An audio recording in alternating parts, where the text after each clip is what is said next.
All right, everybody. Looks like Bafta just wrapped up their awards ceremony here just a few minutes ago. Boy, I was wrong. I was dead wrong about a lot of stuff over here at Bafta this year. Yeah, I guess we'll recap DGA as well since we have our winner there from last night. But no, it was a great day for Netflix and All Quiet on the Western Front. They took home 7 awards, including director, film, screenplay. They also took a couple tech categories. I think a lot of people were expecting Banshees to do extremely well here today. Maybe get up to the quite a few wins there. I think they got a good number of wins, 5 if I'm counting correctly here, or is it only 4? Hold on, now I'm looking again here. It got both of the supporting acting categories, which one was a expected one was definitely not. It picked up screenplay, which I had it nailed down for, and then I think just original best British film, which it did win there, so that's 4. And a horrible result though for Everything Everywhere All at Once. I had it winning quite a few here. It took home editing, and that was it. Yeah, so after the DGA last night, when it started to look like, okay, maybe the path is all clear now for Everything Everywhere All at Once to start winning, basically everything from here on out, including BAFTA potentially, SAG, PGA next week. But it looks like there's at least going to be a little bit of a fight here from All Quiet on the Western Front if BAFTA is going to be predictive of anything, which we'll see. There's an interesting connection here because when it comes to the winners here, All Quiet on the Western Front winning 7 awards that's a pretty big total for BAFTA. I am reminded, though, one quick thing. The last time we had a winner with this many wins and win for film was 1917, which won almost the exact same categories, as a matter of fact. Not screenplay, but it picked up a good number of tech categories, director, and film. So, and that one also, I believe, did win British film. Yes, it did. So, which, yeah, we knew All Quiet on Western Front was not eligible there. So, but it is interesting because last year they went with Power of the Dog and everything, and it turned out that they didn't even nominate the film that won Best Picture, Coda, last year. But Coda went on to be the only film since Grand Hotel, since they started putting in like editing categories and stuff, to win Best Picture without director or an editing nomination. What 2 categories is All Quiet on the Western Front missing this year at the Oscars? Directing and editing.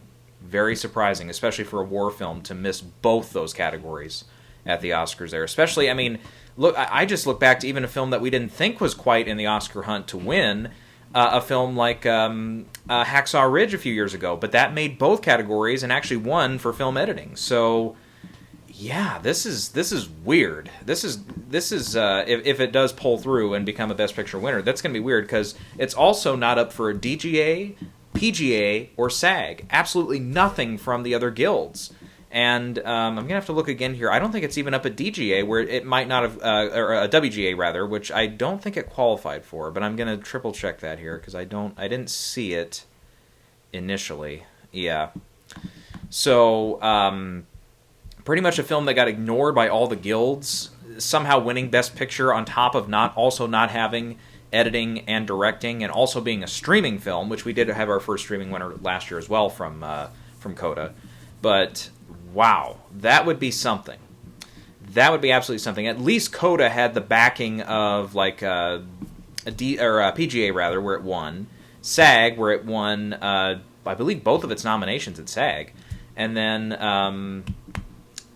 it was, if I remember right, it was at WGA where I believe it did win, but it might not have. I can't remember. Well, we can look into it later, I guess. But still. Yeah, let's get into the results here too, because we have some other surprises here as well. So we already mentioned All Quiet won film and directing. In the acting categories, a lot of people were picking Colin Farrell to win here. Wrong. And I was wrong too. It was not Brendan Fraser either. It was Austin Butler. So, that is definitely going to leave some suspense here when we get into SAG next weekend, it's going to be weird because it seems like, we have to remember the turn from a few years ago where I thought Christian Bale was the favorite to win, but then Rami Malek won at SAG. And then he also repeated at Bafta. This time it'd have to be the inverse, where Austin Butler wins at Bafta and then has to repeat at the SAGs. The problem is, when we get into that comparison, and we can also compare that, I guess, technically to Eddie Redmayne as well, who was another kind of mid-season switch where somebody kind of, took over or secured their lead, if you were already picking them, that was in that respective year.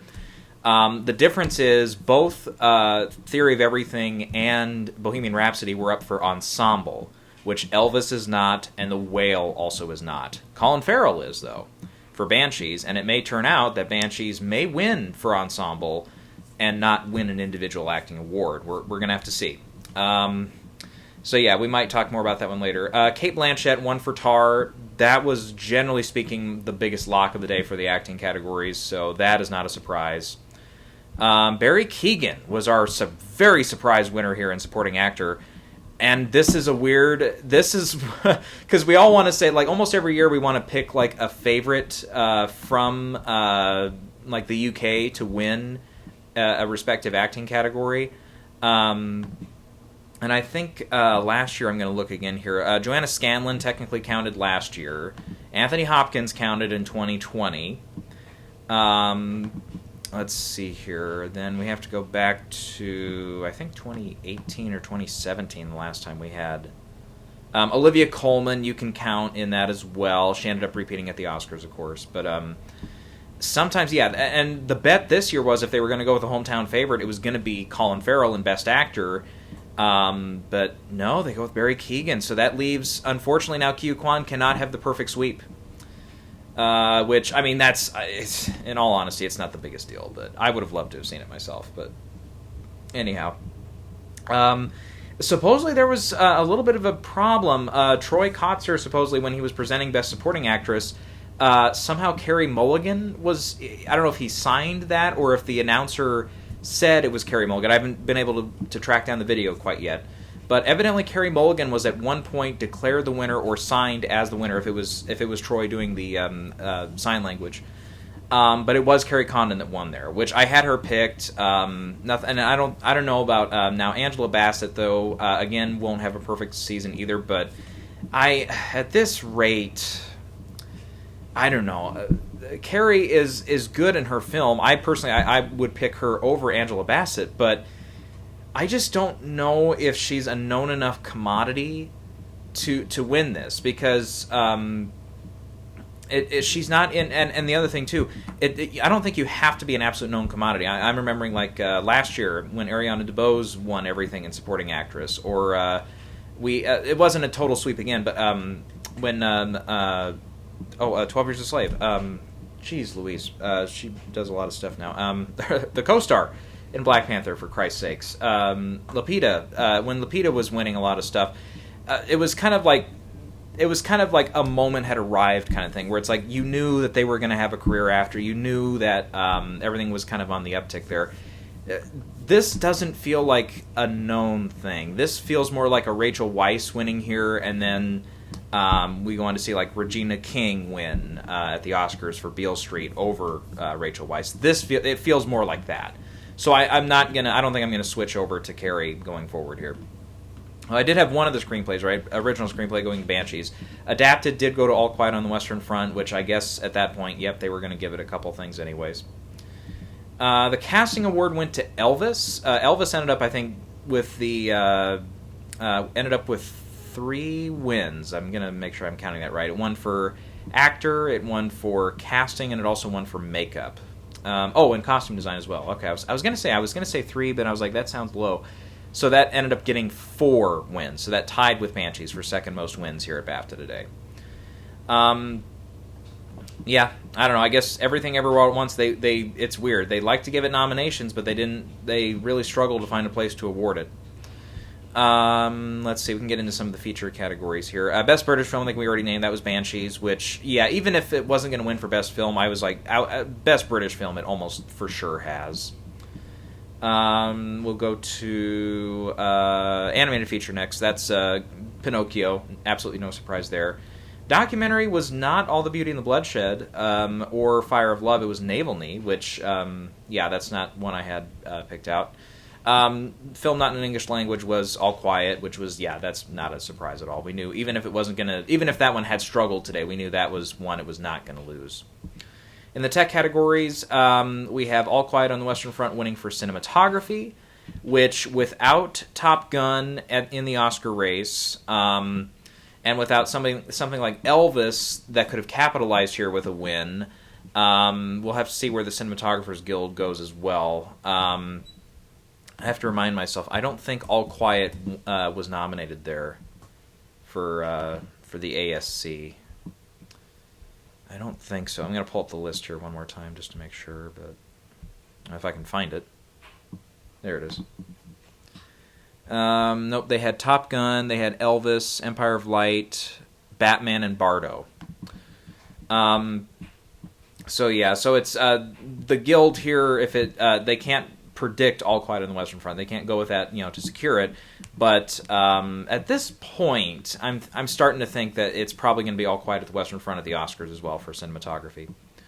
Costume design went to Elvis, and this was without Black Panther in the category, so that's going to be a tougher one to pick at the Oscars, because again we have to recall that Moulin Rouge won for costume design and also for production design that year. So which is both were I think both were Catherine Martin, as it is this year as well when she won both for Moulin Rouge.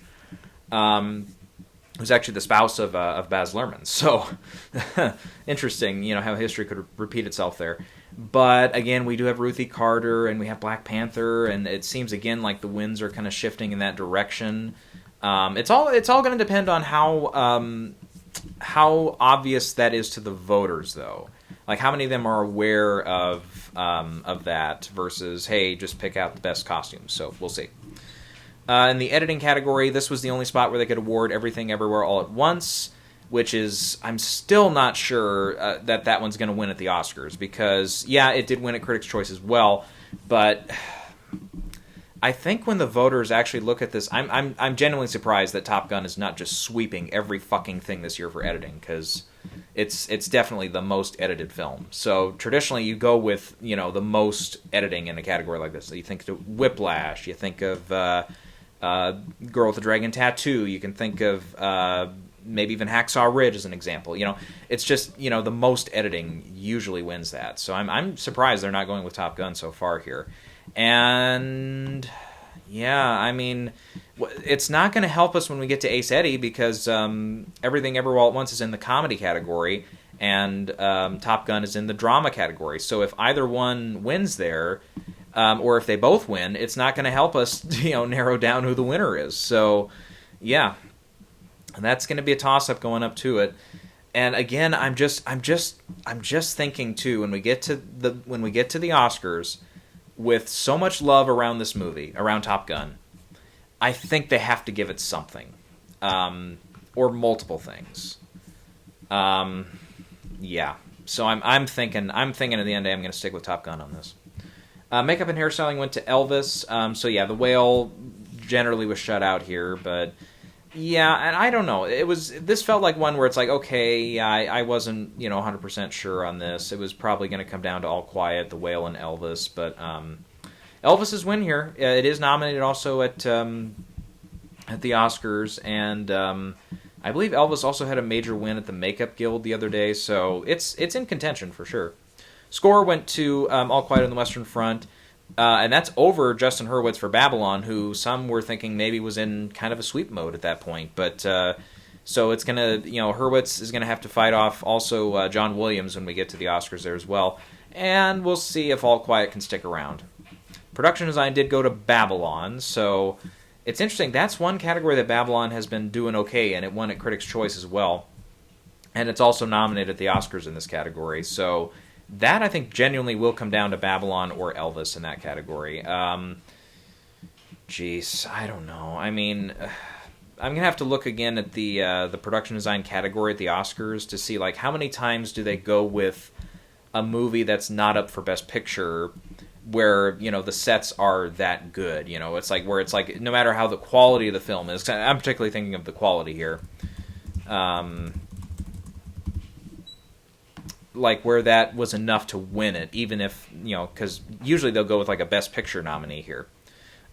Dune, they went with Mank, Once Upon a Time in Hollywood, Black Panther, Shape of Water, La La Land, Mad Max, Grand Budapest were all Best Picture nominees. Last time you didn't give it to a Best Picture nominee, actually the last two in the 2010s were The Great Gatsby and Alice in Wonderland. So there are examples of it. However, one thing though, again, we have to point out, that was Catherine Martin again for Great Gatsby. And I'm going to look up Robert Stromberg. I don't believe he was a previous winner. So I was thinking maybe if it was like they were both previous winners thing, but I don't know. We'll have to see here. And this year, Florentia Martin, I'm not seeing. I can try to see. I don't think she was on La La Land. No. She might have been on the team for La La Land, but she wasn't named as the nominee for production design. So we'll have to see there. So yeah, that one that's also going to be a genuine toss-up going into the Oscars. The sound category went to All Quiet on the Western Front. Again, I just think when we get to the Oscars, the popularity of Top Gun is going to stick around. And of course, it by the way, with All Quiet winning all these awards today, it does go without saying it was up for 14 nominations today. So it might just be they loved this movie type thing, which could explain away. And it is, it has those couple holes here and there at the Oscars for a number of nominations and stuff. So, yeah. So we'll see if we can dismiss that, or if we're going to end up kicking ourselves if it ends up doing better at the Oscars than we think. And then for visual effects, that went to Avatar. So that was also not a surprise. Anyways, so I think all that being said, I think I've missed like over half of these categories today. Just not a great performance for me trying to predict these. But I don't know how many people were calling for All Quiet on the Western Front to have kind of a mini sweep here and pick up a few tech categories, director especially, and picture. I just don't know who was calling for that. I can see some people calling for it to win screenplay. It might end up winning screenplay at the Oscars, but you do have Women Talking nominated there, which is a Best Picture nominee as well, and it feels like it generally has a little more steam in that category than All Quiet does. I don't know. I feel like we can explain away a lot of this, and generally speaking, it would line up too with our little suspicions about BAFTA and their best film not lining up with Best Picture, because Nomadland is the only one since 12 Years a Slave to do it. They've been wrong every other year since. Again, Nomadland and 12 Years a Slave notwithstanding. They've just not picked the right horse when it comes to those years. Yeah. It does go without saying. We should say also that it was the Daniels' last night that won at DGA as well over Spielberg, and Spielberg was not a nominee here today, BAFTA, so we knew he wasn't going to win there. But DGA did go to the Daniels', which again I thought was going to clear the path for Everything Everywhere to continue to pile up there on some of the awards. Now PGA, I don't think this shakes anything when it comes to PGA. I think Everything Everywhere will do well there and get the win. I don't sense enough, and especially since the winner here today, All Quiet, is not going to be up at PGA, that's a good thing. If the Daniels' were going to... If Berger had gotten in at the Oscars, then, okay, maybe there'd be a little bit more of a conversation, but since he did not end up getting in, instead they go with the dude from... not Decision to Leave, sorry, Triangle of Sadness, whose name I can not pronounce. Since they went with him over Edward Berger, then, okay, that also does not hurt the Daniels' nearly as much. Plus, again, we can just say Everything Everywhere was just not one of the favorites for BAFTA. They liked nominating it, but they didn't like awarding it. I don't know if, for some of the other awards, we kind of talked, I guess, on and off about them. I don't know if this is the final nail in the coffin for Michelle Yeoh in Best Actress, but if she was going to pull off the win here, I think BAFTA would have been a really good bullet to add to her chamber. let's see here. I'm going to look up because Blanchett already has how many SAG awards. So it might be one of those weird things where they just don't go with her at SAG, but she ends up winning the Oscar anyways. Let's see. So she has won for The Aviator and Blue Jasmine individually and was part of the cast of Return of the King. So she does have 3 SAG awards to her name. Michelle, I believe, has none. So also keep in mind, too, that Michelle is up for ensemble and Tar is not. So that's one thing to counter at SAG. So, yeah, I don't know. But it might just be one of those things where it's just too easy. Just, don't go away from Kate or else, you'll end up missing it kind of thing. So we'll see. We'll see. If Michelle does win at SAG, I don't think that's the automatic turn where all of a sudden Michelle has it in the bag. Anybody that says that afterwards is fucking crazy. Don't believe them. Especially after this today. Because the only thing that I think that would have secured this anymore would be if Tar was not also up for Best Film here at BAFTA or directing. It was up for both. So they generally did like that one on top of it. So, yeah. Best actor is, that one's in jeopardy now, I think, for Brendan Fraser, having lost 2 awards to Austin Butler, the Globe and at BAFTA here today. Again, it is fair to say, though, Elvis was up for film and up in both cases to carry over, and both he and Austin's films, whoops, sorry, my thing zoomed in there, are both of them are not up for ensemble at SAG, so that's not going to help us. If Elvis had made it in for SAG, okay, I probably would have switched over and probably said, okay, I think it's just I think Austin's got it, but or at least he stands a much better chance than he did, 2-3 weeks ago. But yeah, his win here today, especially over Colin Farrell. I'm just going to have to think about that one and see if I want to switch it at SAG real quick, but over a hometown favorite. And, of course, as we know, Colin's film was up for a few more categories as well, so, boy. Barry was just a hometown favorite today. I do not see this as a Mark Rylance situation or an Anthony Hopkins situation. No, not happening. And, Carrie, again, I think part of it might have been a little hometown favorite thing and also they just like this movie better thing. Banshees over Black Panther. So I'm sticking with Angela Bassett there. Screenplay will be interesting going forward here. Because it did win for Banshees did win for Screenplay at the Globes as well. Everything Everywhere did win Screenplay at Critics' Choice. WGA, I believe they were both eligible, were they not? And I think they're both in. I need to remind myself. That one is not as fresh because they announced their nominations after the Oscar nominations were out. Okay, never mind. I was looking at that wrong. Everything Everywhere has that category almost to itself at WGA. Banshees was not eligible, I don't think. So, now I think about it, I don't think Three Billboards was eligible that year either. So, yeah. So we don't have to worry about that one at WGA. So I think that one, if Everything Everywhere had won here today, which I didn't pick it to win here today. I did have Banshees winning, but I can see this turning, and I can see Everything Everywhere securing the win at the Oscars, especially again if it turns out to be our Best Picture winner. Screenplay and picture like to line up. They like to line up. Nomadland is an exception. Shape of Water is an exception. Otherwise, almost all the rest of them in recent years have lined up with Screenplay. Parasite, last year with Coda, Green Book, go on down the line, Moonlight, Spotlight, Birdman. So, they like to line up. And again, another thing that I think some people were maybe, especially fans of Banshees, some of them were maybe thinking we were going to have a total Birdman turn start to happen this weekend where somehow Martin was going to win DGA and the film was going to win for British Film and Best Film overall, and then it might win next week at PGA. That, especially with this was a golden opportunity for Banshees to do that, and it couldn't do it. So, yeah. I'm going to stick with Everything Everywhere All at Once for Screenplay for now. If something else wins at WGA, I might be a little perturbed by that, and I might end up switching to Banshees, but we'll see. Adapted screenplay at the Oscars, again, that's it's going to be I think it's a maybe not a 50-50. I would say more like it's a 70-30 right now. 70% in favor of women talking, just because I feel like people are aware that is Sarah Polley. She is not up for directing and stuff.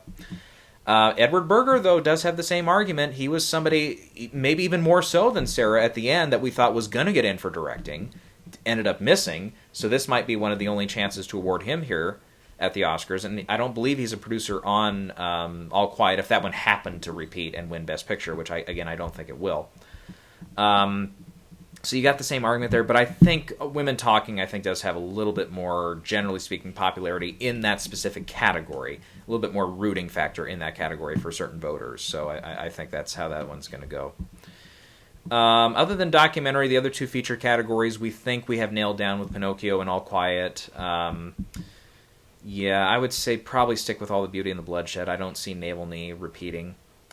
For the tech categories, yep, I think we covered most of that. We went into some more detail with some of those, some more so than others, but yeah. And even when we get to the Rising Star Award, I thought that was going to be a slam dunk for Daryl McCormack, but it's Emma McKay. But I usually really suck at picking these. Like, let's see. Let me go back here a little bit. I think I had Ariana DeBose winning this last year, and it was Lashana Lynch instead. I believe I had Morfydd Clark over Bucky Becrae. I had Awkwafina over Michael Ward. I'm pretty sure I had either... I don't think I had Letitia Wright in there for 2018. Yeah, I just generally really suck at predicting those. Whatever the popular dissent is, I guess I'm not in it. So yeah, don't listen to me when I'm trying to predict that one, I guess. I guess we can say, too, Charlotte Wells ended up winning Best First Time Director as well last night at DGA, and she was a winner here today as well for Outstanding Debut by British Writer, Director, Producer for her film After Sun, so that's worth noting at least. So we'll see. I don't know what she has on deck next, but or if she has anything lined up yet, but... yeah, she's done pretty well for the times that she has been up. I mean, most of it has been like best first-time director and stuff like that. But yeah. I'm not seeing anything immediately here for like what her next project is, but I don't know. We'll see. Yeah. Otherwise, I'm not really 100% sure how I feel about All Quiet on the Western Front winning all these awards here today. I'm not sure if this is something that we can totally explain away and say, look, BAFTA nominated this film up the wazoo, literally only one category they could have fitted into that they did not, ended up being Best Actor. Literally everything else that it could have been nominated for, it was. So I think they might have just loved it that much. It's also coming from a European director, which, some of these European-based war films, like 1917, did very well here as well. So I think that's something we just underestimated there. I think we can explain part of this away. And again, it's going to be a lightning striking twice if we have 2 years in a row where a streaming film and a film that's not up for directing or editing wins Best Picture. Another key thing, of course, that Coda had that All Quiet does not is an acting nomination. Which I think could have helped, but yeah.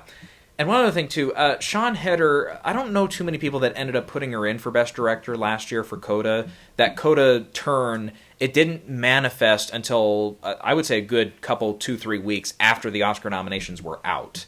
So, in retrospect, I remember a lot of people have said, and I believe it's true, if the nominations had happened like a week or two later, I think Sian Heder could have made a big, headwind there in directing. Marlee Matlin almost certainly would have been a nominee in supporting actress. It probably would have gotten into an editing category or a song category if it was eligible there. Something, it would have done better overall at nominations. Instead of 3, I think it would have maybe doubled it to 6, maybe even 7 nominations total. And this time, All Quiet, I feel like I haven't really heard too many people say it was totally ineligible at stuff like DGA and PGA, so I'm not really sure what happened with that one, where all of a sudden it was, kind of... It had some opportunities early on in the season where it could have gotten a couple nominations here and there, and it just failed to do so. And then finally we get to BAFTA, and they unload and just completely give it every last thing they could, almost, with one exception. And then it turns around at the Oscars, ends up in Best Picture without a directing nomination, without an editing nomination. It's a weird year as far as that goes. And, yeah, boy, I don't know. We've got some thinking to do here. Like I said, definitely Best Actor is now totally in suspense for me. I'm just not sure what to do with SAG, especially since the one that we thought maybe could win here today. If he's going to pull off, if Colin Farrell is going to pull off a SAG win, it's going to be a weird thing where it's like, yep, his film was up for ensemble, and Fraser's and Butler's were not. Plus, yeah, he doesn't have the BAFTA win momentum to build off of to try to, sneak up and win the Oscar. It's just, I just don't know. I don't know. And Elvis, remember too, it's kind of on a similar trajectory right now as Bohemian Rhapsody. Feels like it's not going to win. Now, unlike Bohemian Rhapsody, I don't think it's going to win everything and then lose Best Picture that it's up for, which Bo-Rap did.